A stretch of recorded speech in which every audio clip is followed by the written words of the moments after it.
My name is Jillian Chapman. I am the Community Engagement Coordinator at the Lake Bluff Public Library. I'm proud to introduce Sandy Hart. Sandy Hart is Chair of the Lake County Board and represents the 13th District, which includes Lake Bluff, Wildwood, unincorporated Grays Lake, and portions of North Chicago, Waukegan, Libertyville, and Gurnee. She was elected to the board in 2012 and elected as chair in 2018. Her main priorities are government transparency, efficiency, and ethics, being accessible and accountable to residents, and supporting programs for people living with mental illness. Tonight, we are here to discuss EDI in Lake County, but first I wanted to let people know that tonight is a recorded event and will be made available on the Lake Bluff Library's YouTube channel and on Facebook page. We will be taking questions at the end of the presentation, so please be sure to write them in the chat and we will share them at the end of the program. Also coming up this week, we have a program tomorrow about photographing shipwrecks. Over the weekend, we have an online trivia available with questions written by our librarians. And lastly, on Saturday, we have a Your City at Home program touring the Garfield Park Conservatory at 1 p.m. Without further ado, I pass it on to Sandy Hart. Great. Thank you so much, Jillian. I sure appreciate you inviting me to be here. I think it is a topic that certainly many people have cared about for several years, but I think in light of recent events and the last 2 to 3 years, the importance of diversity and inclusion, I think, is becoming more and more apparent. So I'm very grateful for the people who have chosen to be here this evening and really appreciate Lake Bluff Library wanting to hold this. They did reach out to me and to my vice chair of the Lake County Board, Mary Ross Cunningham, who was unable to attend tonight. So, you know, before we begin, I just want to say I'm really proud of the work that we've done in Lake County, and we're really fortunate just to have outstanding staff who are incredibly dedicated every day, but particularly in light of COVID. And when I say that, also making sure that the people who need the vaccine the most, who may not have the ability to drive, you know, a couple of hours or even, you know, a few miles away, that those people are getting the resources they need because of that disparate impact. So I feel very, very grateful to work with a great team on our board and great staff. In fact, I needed a number just before this started. And so I reached out to my to the HR director, and he was right on top of it, gave me the number. So I'll be talking about that here in a little bit. So I'm going to get right into it, and it sounds like questions are going to get added into the chat, so that's fine. So I'll just kind of go through and you know, hopefully people have some good, not just questions, but also suggestions for us. I would be certainly grateful. I am proud of the work that we've done, as I said, but you know, there is always much more to do. So I'm interested in hearing from the people who are in attendance today. So thank you so much. So I just wanted to put a little bit on here. I was looking at this and I thought, oh gosh, that's an awful lot of words. But just bear with me. You know, there's a lot of talk about implicit bias. And, you know, when I talk to not just the people that I work with, but friends and acquaintances, you know, what is implicit bias, right? And I think what's important is it doesn't need to have this sort of malicious intent, right? It can just be something that a lot of people don't really think that they're doing, and you kind of have to have sort of a conversation about it. And sometimes when there's implicit bias or unconscious bias, it can almost be harder because people feel like, you know what, they probably didn't mean it, you know, or, you know, like I know they didn't mean it, right? But it is important to speak up even when there is implicit bias, right? Because it's still helps people understand that things that they say or do, and in my instance, things say or do, or policies that we make, they really have a lasting impact, which is how we end up with systemic racism and other issues. So I just wanted to be clear that when you have, an individual, you have an implicit bias and there's a problem. But when you have an institution, right, then you have a much greater issue, obviously. And so that's why it's so important to speak up, even in the workplaces. Having those uncomfortable conversations, I think, is really key. A good friend of mine, Kimberly Snodgrass, lives here in Lake Bluff, and she was one of the speakers in Lake Forest. Gosh, it seems like a really long time ago. It was last summer when there was sort of a vigil in Market Square. And one of the things that Kimberly said and is doing is encouraging people to have those uncomfortable conversations, right? And so those are things that I'm doing, whether that's with people I work with, and also appointees that we make in the county. So we're responsible for appointing over 300 people to different boards and commissions across Lake County. And I do try to interview each person rather than just kind of reappoint somebody. And sometimes we have to have uncomfortable conversations, but I look at it as on a constructive basis. I have a background in human resources and organizational development, and I think it's important for people to get an opportunity to make course corrections where necessary. So I wanted to kind of put this point out because I'm going to be talking about it a little bit later, about most policies are sort of race silent, right? They don't talk about this ethnicity or that race or whatever when there's policies, but it doesn't mean just because they're race silent doesn't mean that those policies are racially neutral. So I've got a couple, well, at least one example coming up. So they do have negative or positive racial impacts. And so when you're not thinking through what are those impacts when you're implementing policy, then there's that greater likelihood that you're going to end up with some implicit bias. And so there's something that we're putting into place. It's going to take a little bit of time and some learning, but I'm excited about what the county's at least initial commitment to that. And when I say the county, I'm saying for me and some of my colleagues on the board. And I probably should have started out, maybe not everybody knows, there's 21 board members. So while I serve as chair, I am one vote, just like everybody else.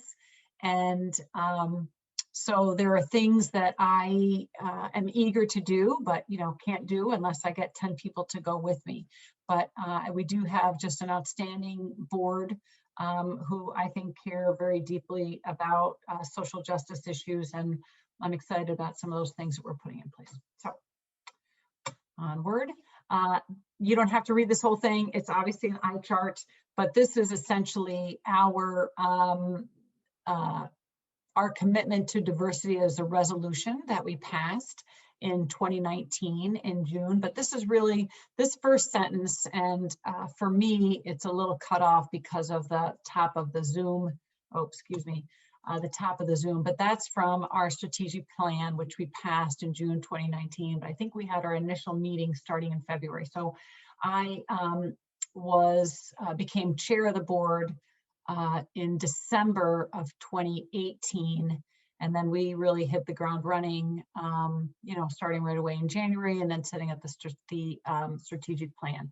So that was really important to us about leveraging the power of the diverse people in our community. So that was, we passed this particular resolution in June, but really the basis of it, of course, is our strategic plan. So we do have some resolutions and some board actions that I'm really proud of them. I would say it's some low-hanging fruit that we took advantage of. Now, Black History Month, if you have never been to it, it's every Friday. And the Lake County Forest Preserves really showcases the work of the Black community in Lake County, the history, some of the people that, you know, we're fortunate to have coming from Lake County. And then we also have people who come from the region, whether it's sort of a dance troupe or perhaps a singer, but it's really a pretty special occasion that they have at Greenbelt. So, but some of the things that we've been doing, we started some unconscious bias training at the forest preserves, as well as Lake County government. That took place in 2019. And so I was talking a little bit about that, unconscious bias or implicit bias. In June 2019, that's when we approved our strategic plan with that previous statement in it. And that was really one of the first times that we really had a statement around diversity in our strategic plan. So that really laid the groundwork for the work we wanted to do. June 2019, for the very first time, we passed a resolution celebrating our LGBTQ plus community members. And so, believe it or not, I mean, looking back, people were worried about it, right? And it was, not only was it fine, it was a wonderful occasion. And I'm just really pleased that we made sure to do that, because again, that was the first time that we had done that in Lake County. In August of 2019, we created a diversity inclusion calendar, and that was really to hold ourselves accountable to say, you know what, diversity should not be something we talk about once a year, right? We really need to be celebrating different races, ethnicities, differing abilities, lots of different groups, where people are from, things like that. And so we did create this diversity inclusion calendar. Unfortunately, with COVID, some of our plans went to the side because we couldn't get together. But what it does do is lays the groundwork for every month, really talking about different groups and how they are part of our community and really form a critical piece of who we are and who we want to be. So November 2019, for the very first time, and now Martin Luther King Jr. Day was recognized as a floating holiday for our staff. We felt very strongly that it should be a fixed holiday. And, you know, some people might say, well, I don't understand what the big deal is. It is a big deal, right? Those holidays that are important to us as a nation are fixed holidays. And Martin Luther King Jr. Day is the only day of service as far as a holiday is concerned. And so that's really been a great thing. Vice Chair Cunningham and I, as well as other board members, have volunteered at some spots up in Waukegan, doing some painting. We've done some work with some veterans group out in open land. So it's really been a really great thing. So we recognized it in 2019 for the very first time. We were able to do it in 2020. And then January 2020 is the diversity resolution. And then we've had some speakers come in. We had in 2020, the Anti-Defamation League came. You may recall that in Lake Zurich, they had some, what would I say, some hate speech that was graffitied at a school in the Lake Zurich area. And there has been, as probably people on this event tonight are aware, you know, the incidence of hate speech and hate crimes is dramatically on the rise. And so we're really pleased. One of our former board members, Adam Dittich, invited the Anti-Defamation League to come and speak to one of our meetings. And then we're working with the Brave Space Alliance and the new LGBTQ plus center in Lake County. They've only just gotten here maybe about 4 months ago, and really talking about some training that we can have, mostly around transgender issues and just, I would say, an overall learning for our board members and our staff, and making sure that we are continuing to provide a welcoming environment and not doing things unconsciously or consciously, right? That we're being mindful that that things can start with words and they can certainly develop from there. And I think that's what we found. I would say over the last 4 or even 5 years, um, the kind of hateful rhetoric that we've seen that had become dangerous, perhaps culminating, well, unfortunately not culminating on January 6th because it certainly continued, but with violence. So anyway, these are just some of the things that we've been doing.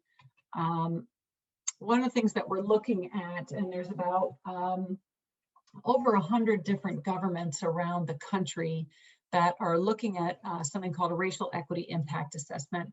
And what that is it's a way to look at your policies to really make a determination as to whether or not they're going to have a negative impact on a particular group.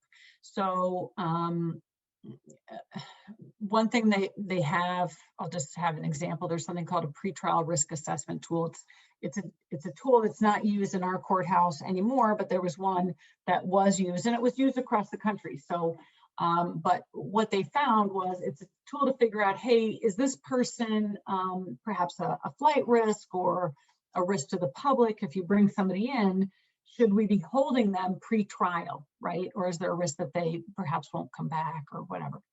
So in that risk assessment tool, there were certain questions in there that on its face would appear to not have an impact on race, but in practice, it did have a disparate impact. And I think it was really about how often, how long somebody had been living in their current residence.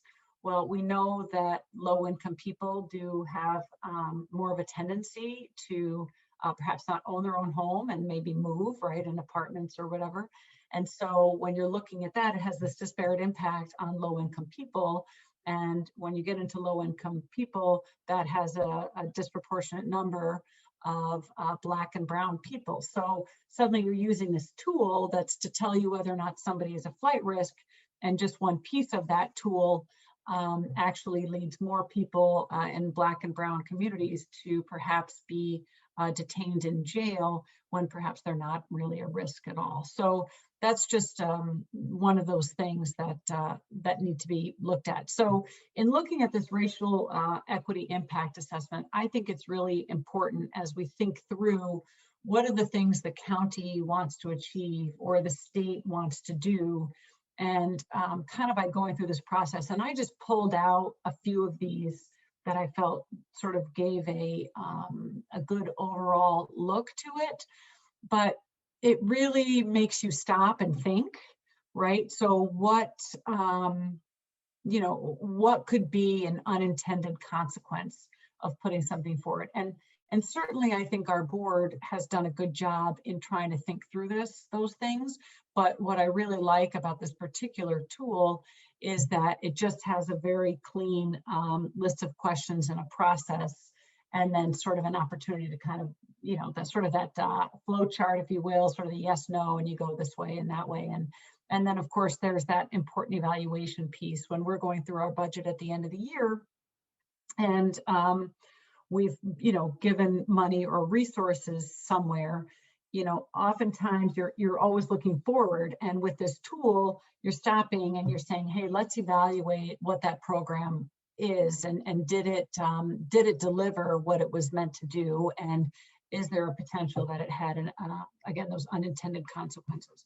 So that's something that we're talking about at our finance administrative committee, to see where we can begin to implement this. It's called an REIA. So so there's that. That's something we're looking at. Overall, I would say at our county, and I remember looking at this in my previous life working at Kraft Foods, was really looking at the demographics of the different salary bands. And it's important to me, and I think my colleagues, to make sure that the demographics of our government really match the demographics of our county. And we know that in policing, how important that is, that those areas that are being policed, that those police officers look like the people in that community. And I would just venture to say that that should really happen throughout all levels of government. So that's something that we're looking at, and I'm going to get into some pieces there, but I also just wanted to talk a little about other things we're putting into place. We needed to do an HR policy update against discrimination. We now have this phenomenal HR director. He's terrific. He's only been here for just over a year, but he has put into place some what I would contend things that should have been done over 20 years ago. And so we have this policy update against, I should say, it says discrimination, but it's also sort of bullying and harassment and things like that. So we've updated our HR policies, and we've introduced affinity groups. And I'm not sure if people here know what that is, but an affinity group is something that, let's say you have a group of veterans who work at the county, or maybe some differently abled people who work at the county, or people of a particular racial or ethnic background. You can have these affinity groups where they can come together and meet and talk about, hey, what do we need in order for this to be perhaps a more welcoming environment, and how can we attract more of a diverse workforce to come and be at Lake County. So, and that brings me to hiring. One of the things we're doing right now, we have a bill in the state legislature that's carried by State Representative Rita Mayfield. I'm very grateful to her. We're really looking at our job descriptions and qualifications that we require. One of those job descriptions for something, we have a long-standing employee. We're hoping to put him into a particular position, and I would argue, and others would argue, that the qualifications for that job require a degree that is not necessary to do that job. Unfortunately, that change cannot be made at the county level. It has to be made, the state has to agree to make that change. So even though the city of Naperville or the city of Evanston, doesn't need these qualifications, a person who works for the county does. So State Representative Mayfield is helping us with that, but it's really going through those job descriptions and making sure that it's not unnecessarily limiting the people who can apply for those positions. There's also, as we're thinking about hiring people, if you end up using sort of the same resources to find people, then you end up getting maybe the same people. So, we have a really vibrant and strong Pan-Hellenic society. It is a group of Black fraternities and sorority members who, graduated from college, either grew up here in Lake County or now have just found themselves back in Lake County, and they do tremendous volunteer work, reaching out to that group to say, hey, we've got job openings. We'd love it if you would consider applying and working at Lake County. We're doing the same thing with some churches in the area. Just letting people know that the county is it's a great place to work. We're also talking about reaching out directly to historically Black colleges and universities to find talent and bring them to our area, bring them to Lake County. And there is really an outstanding coalition to reduce recidivism program that was started in Waukegan Township by the former township supervisor there, Patricia Jones, who just recently retired. But they essentially work with people who are recently out of jail and get them the job training, resources, supports, interviews that they need in order to get a job. And it really is a life changer for those people. So how can we, other counties are doing this, are hiring people maybe who didn't graduate from high school, help them get a GED, but what kind of work can they do just to get in the door? And not only does it make a difference for that person, it makes a difference for that person's life and potentially their community. So I'm excited about the work already that Coalition Reduce Recidivism is, and how we can be a part of bringing those opportunities to them. We just approved, just yesterday, this blind screening software. Research shows us that people who, if you're hiring somebody and there's two names that come up and one name appears or is more ethnic, if you will, than another name, if you have, people are more prone to hire the people with maybe a name that they're quote unquote comfortable with, right? So this blind screening software helps us when we are hiring people. It removes their name and it really just looks at their qualifications. And studies have also shown that that really increases the ability of people of color to be hired. And I would say that's one of those things that's implicit bias, right? Somebody might not think that they have a feeling towards a certain type of name, but they do. And so really pleased our HR team was already moving forward on that, but it was also brought forward by my colleague, Jessica Velitzik. And so she was really happy to see that they were moving in that direction. And then Lake County and the Forest Preserve. So as county board members, we serve on both. We're also partnering with workforce development, and that really workforce development is there to help people, find jobs, find opportunities.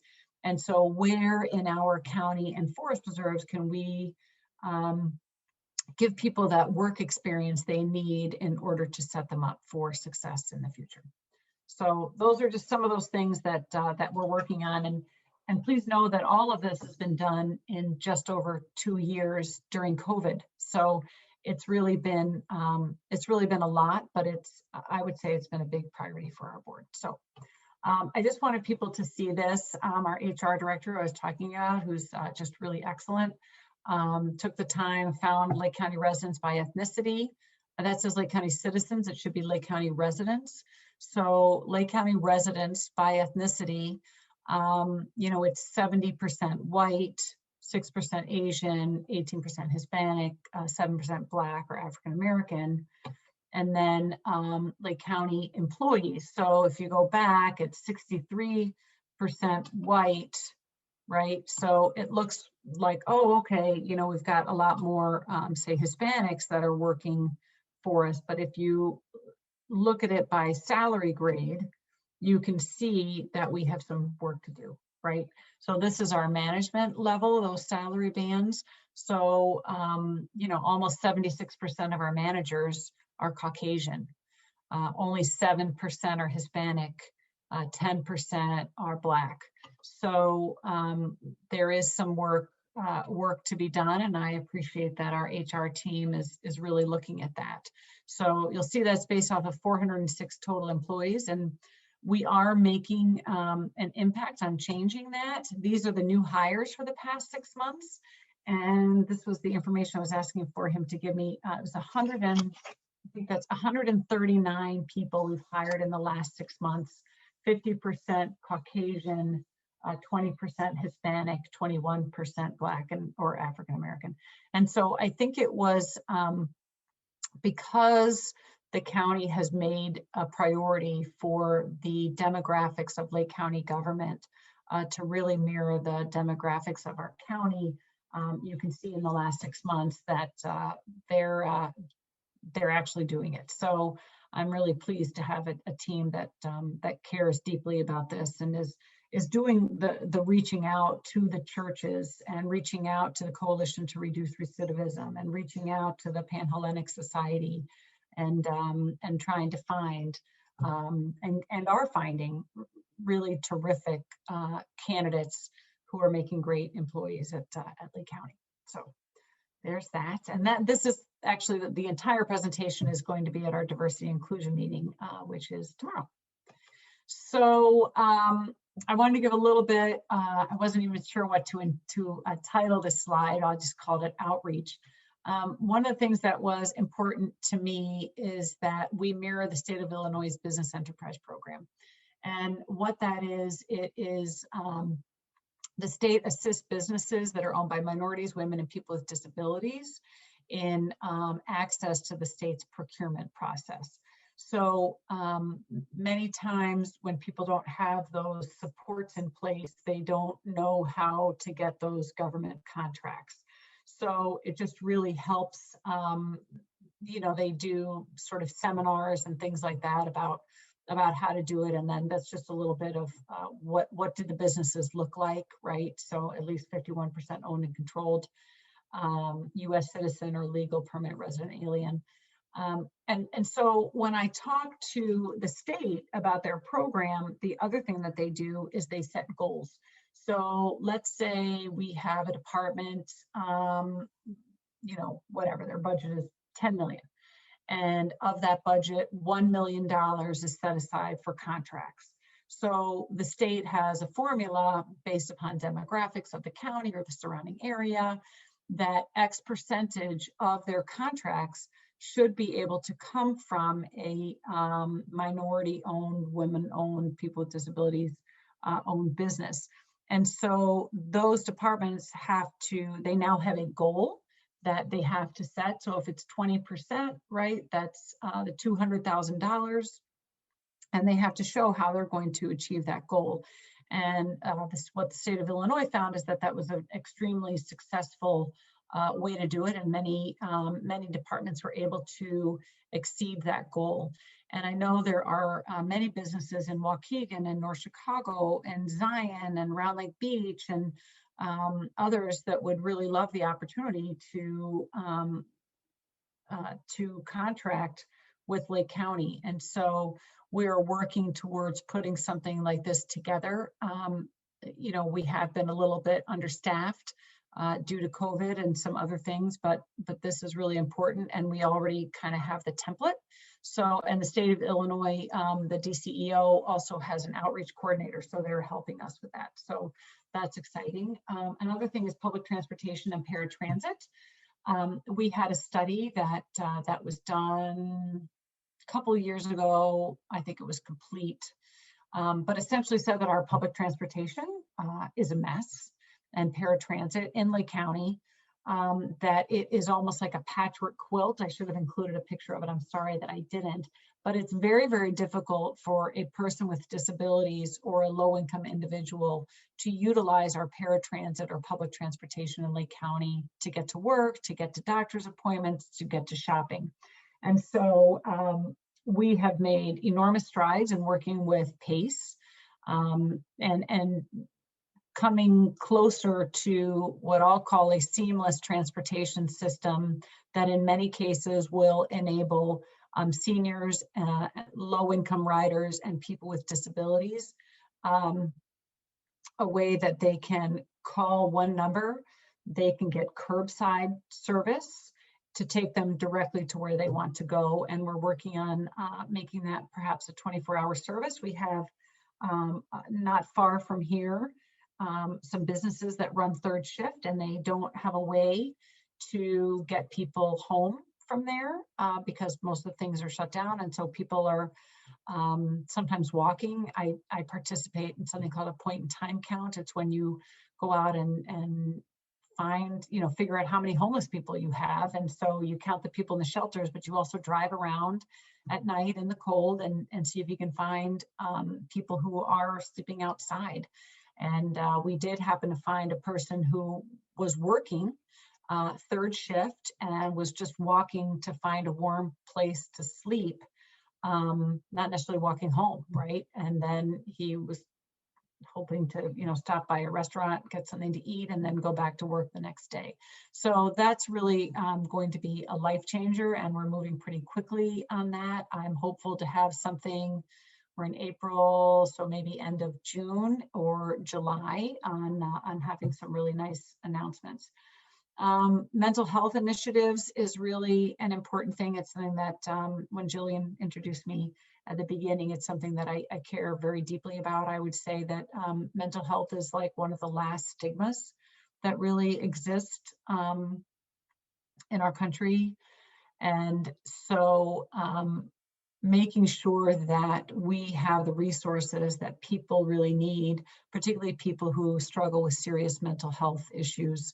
They're can be very difficult to treat and hard to find treatment providers. And so there's a couple of things that we're working on with a wellness center that would be 24 hours a day, 7 days a week, to provide an opportunity for them to get the therapy and just a safe place to go so they don't end up in our jail and our emergency room. And I wanted to include it, and some people might say, well, that's not really diversity and inclusion, but you know what, it is, because people who live with serious mental illness live with a great deal of shame. And the more we can talk about the things that they experience, their struggles, I think it's just better for all of us. And I'm grateful for the many people in the public eye who talk about their struggles with living with mental illness, because as they speak up, and those are athletes and musicians and actresses and actors, I think it just gives courage to those, to other people to also speak up. And then I have on here being an ally. I'm sure people here, if you've been reading the news at all, there's been quite a significant rise in anti-Asian hate crimes and attacks, violent attacks. And so being an ally is really important. Our Lake County Treasurer, Holly Kim, and my colleague, Paras Parekh, held a prayer or a vigil in Highland Park last week, and many elected officials were there to be an ally and to say, we're going to stand up and we're not going to stand by.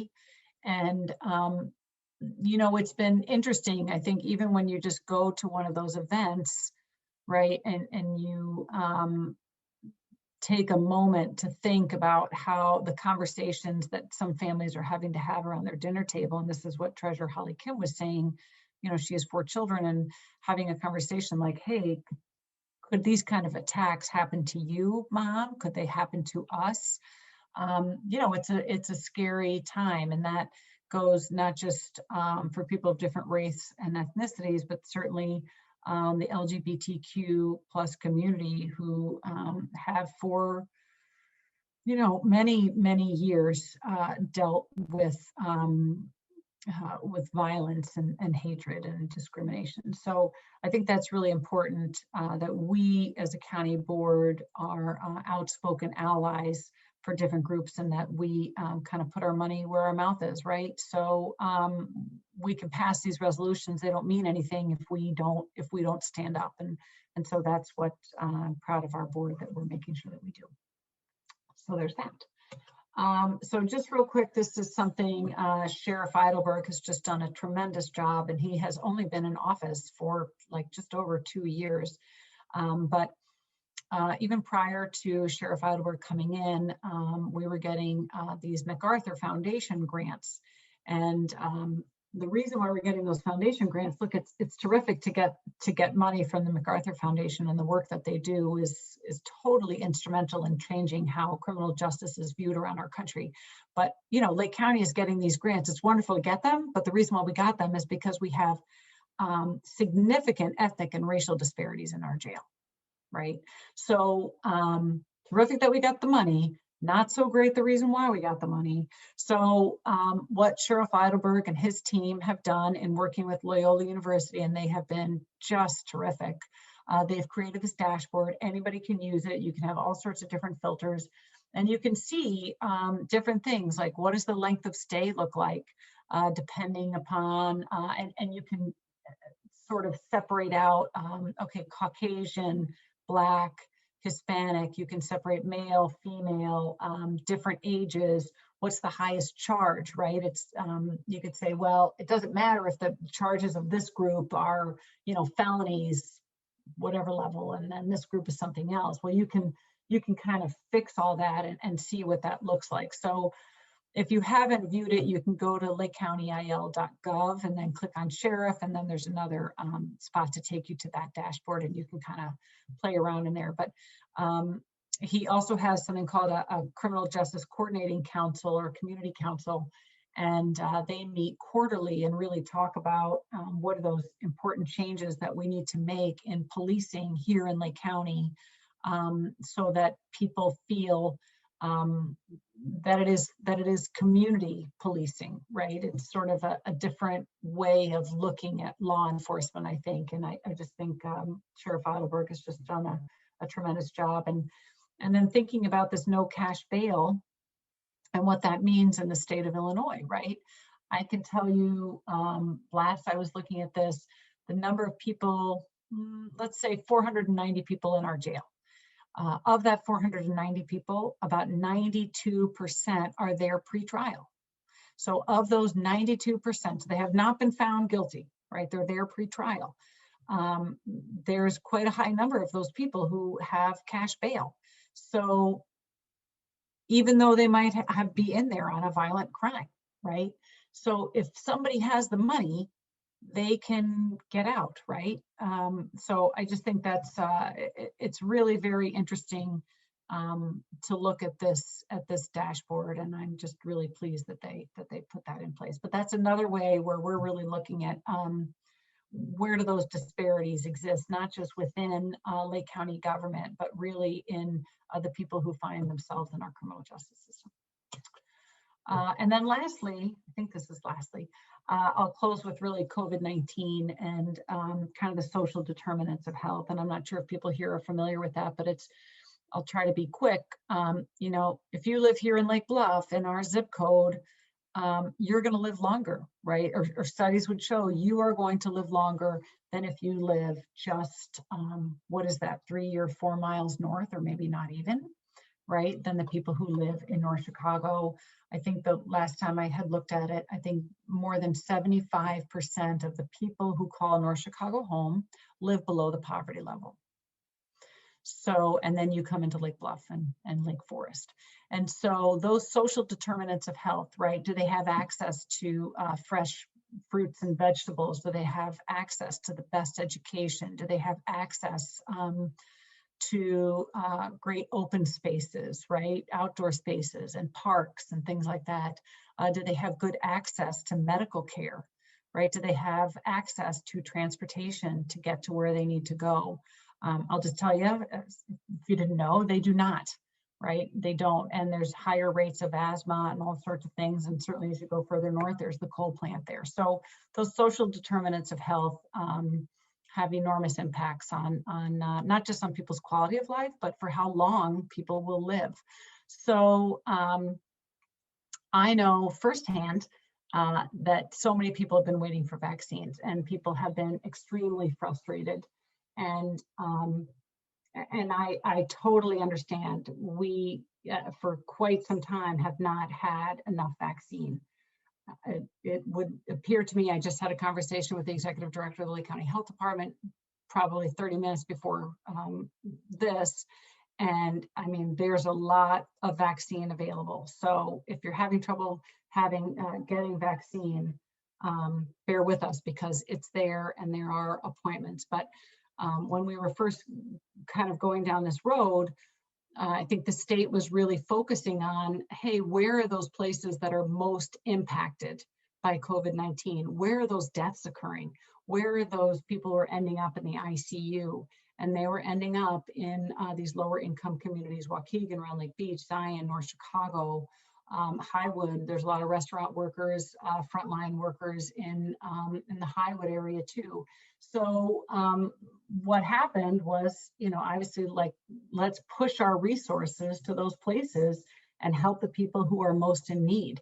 And so I'm really proud that happened. I mean, AbbVie has been absolutely outstanding. They set up a vaccination site up at Greenbelt Forest Preserve, just north on off of Green Bay Road. And they had employees who volunteered their time to go door to door in North Chicago and Waukegan in senior affordable housing complexes, going door to door and signing people up so that they could get vaccinated, and making sure that they had transportation. And they did that with North Chicago Community Partners, which is led by Jennifer Grumhouse, who lives here in Lake Bluff. And I got a chance to go and see it, and it was amazing, right, to see people get vaccinated, and they were just really pleased. So anyway, those testing and vaccination sites for disparately impacted communities. Waukegan was one of the first communities in the state to have received a testing site. and they needed it because the numbers in their zip code was really quite high. We have an ambassador program through the Lake County Health Department, and what that is it's there's one for Black communities and one for Hispanic communities, and it's really volunteers who go out and talk to people in their communities about the importance of getting vaccinated, the importance of staying safe, the importance of wearing a mask and washing their hands and staying socially distant. And they've just done a tremendous job in keeping people in these communities safer as we've gotten through this pandemic. And then in the distribution of our CARES Act funds, the prior, oh goodness, his name escapes me, and it's such a shame because he recently passed away. It was a pastor, and he was also head of the Black Chamber of Commerce. And they did a wonderful job in working with small businesses and helping them get back on their feet. And so they worked with the county and with Lake County Partners and Kevin Considine in helping these small businesses that they didn't have that connection with the banks that larger businesses had, right? These are small daycares. There's like a carpet cleaning company, just these small little companies, and they didn't have loans, right? And so the Black Chamber of Commerce was really helping them. And like I said, Kevin Considine and the team that he was working on worked directly with them and with these small businesses to help them get some of those CARES Act funds to make sure they stayed open, and also for PPE. Let me see, is it PPP or I think PPE, personal protective equipment, masks and things like that, so that they could keep their doors open and protect their clients and their customers. And then we also made sure, a little bit like what I'm saying up here with the Black Chamber of Commerce, is really prioritizing the minority and women-owned businesses, because again, they just didn't have that connection with the banks. So I don't think I did an ending. I didn't do an ending page, but why don't I just zip back through to the very beginning and just say that there's always a lot more work to be done. We're looking at on all of our forms not having gender. All of the forms are always he. So just trying to fix things like that. But while it is important for us to do that, we're making sure that we're keeping our eye on the real priorities, which is making sure that we're getting our community through COVID. We're going to be getting more monies. I want to say it's about $136 million in American Rescue Plan Act recovery funds. And I'm really grateful for our federal delegation. That includes Congressman Schneider, of course, and Congresswoman Lauren Underwood and Sean Casten as well, for the work that they're doing in getting those monies to us. And then we're also looking at some really important infrastructure projects that we're hoping to get federally funded, like some stormwater projects and some intersection improvements and things like that.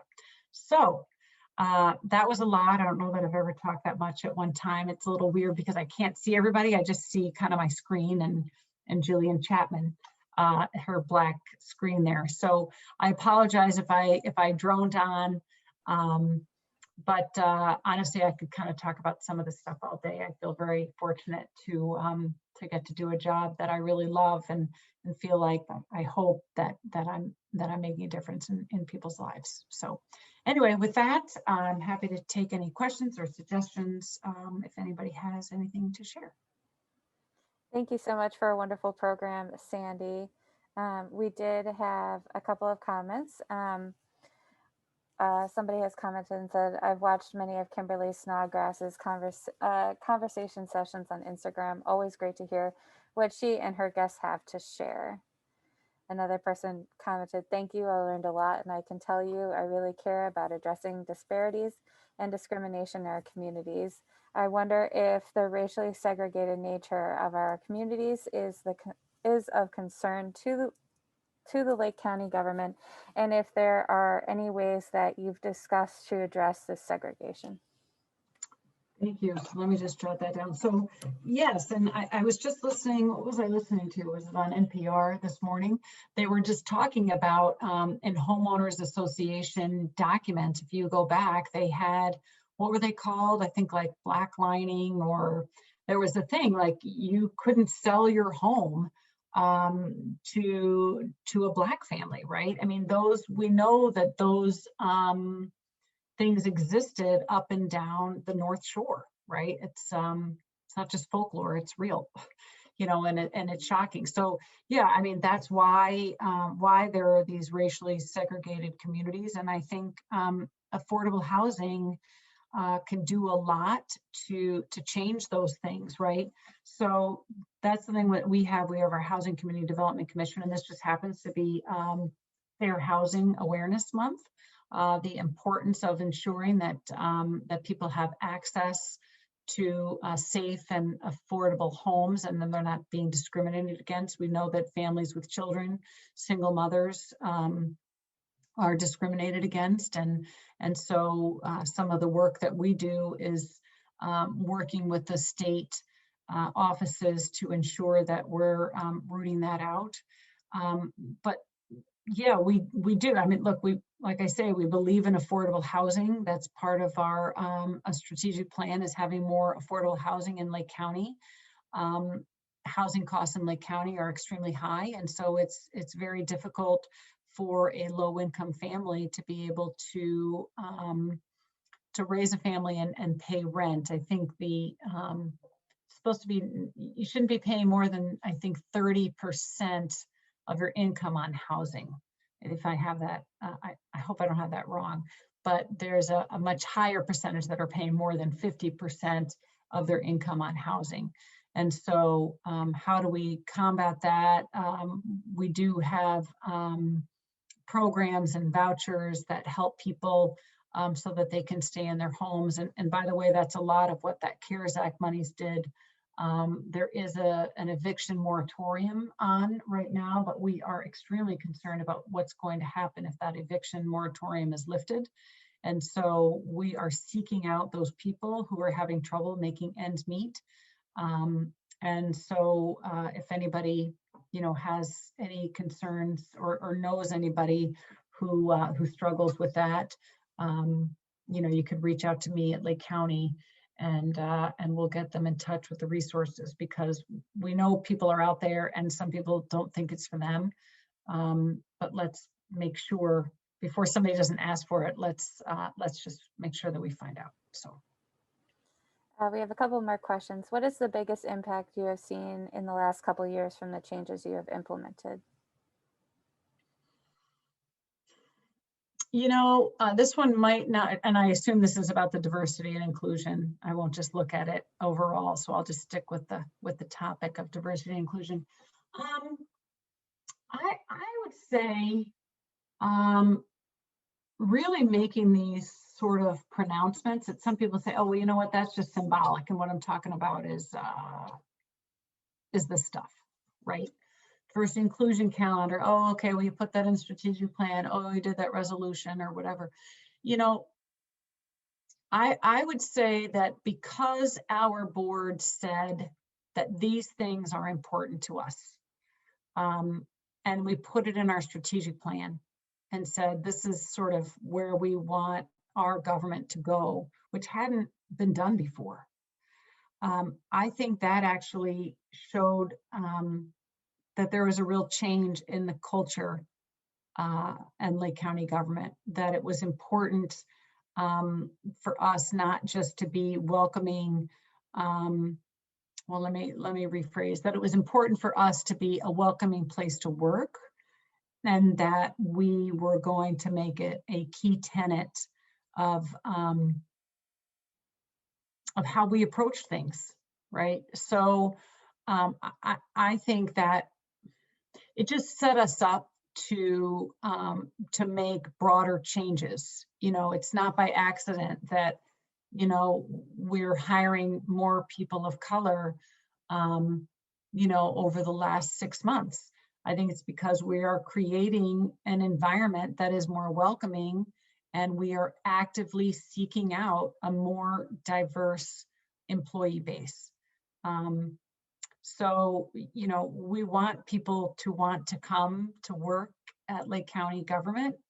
And so all of these things we hope is inching us towards a place where everybody feels welcome. Our last question is, what can we do to make a better impact on our community in addressing racism? You know, I wish I could say I was an expert on that. You know, I'm still learning, you know. I know, so the Brushwood Center, they did an event over the, oh gosh, I guess maybe it was in the fall. And it was really about, well, it was excellent. I can't remember what it was called, but I could send it to you, Jillian, because I think I have it and I have the speaker. But it kind of, I would just say, I guess I'll just start over and say, you know, the work that I think Kimberly is doing, having uncomfortable conversations, you know, taking a chance and saying, you know what, I'm trying to do the right thing and I'm not getting it, you know, and recognizing, I think that we all have a lot to learn and that we want to make a difference for the better, you know. And I would always say, I mean, my first job was in a library, so I'll always plug the library. You know, there's great resources in the library, right? There's things, you know, there's great books to read.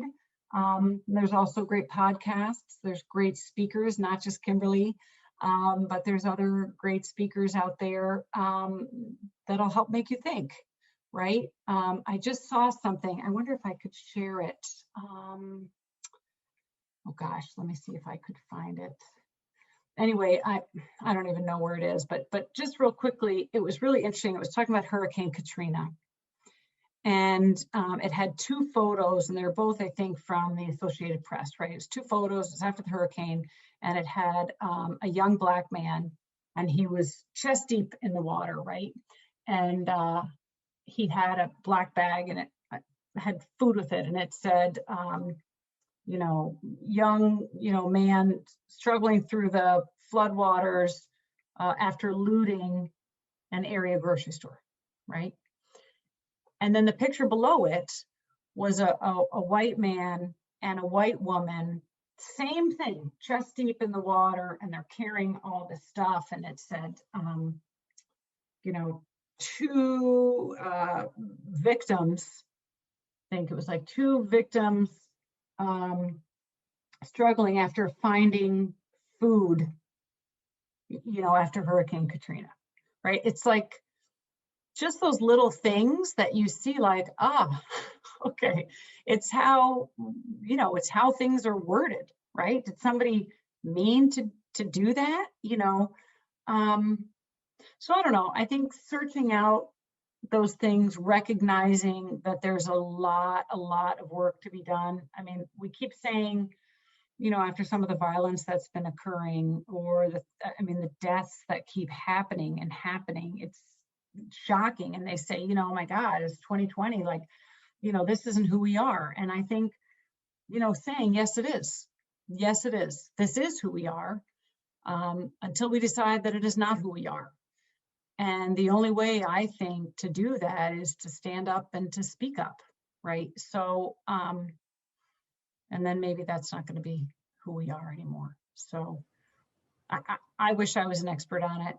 I'm not, but I am trying. So hopefully that helps. Well, thank you so much. I have definitely learned a lot, and I know that this conversation is just the beginning of all the changes that we're hopefully going to make. The library will be hosting a brand new EDI book club starting on May 26th, and the first book that we're going to discuss is So You Want to Talk About Race. Oh, so great. That'll be a lot of fun, and the book should be available towards the beginning of May. So, but Great. Thank you again. Well, thank you. And I'm just going to say I'm kind of embarrassed. When I looked at my phone, I was like, oh my God, I talked for 50 minutes. So I'm sorry that I talked for so long. So anyway, well, thank you very much. I really appreciate it so much, Jillian. Thank you very much. All right, take care. Have a good evening. Thank you, you too. Bye. Bye.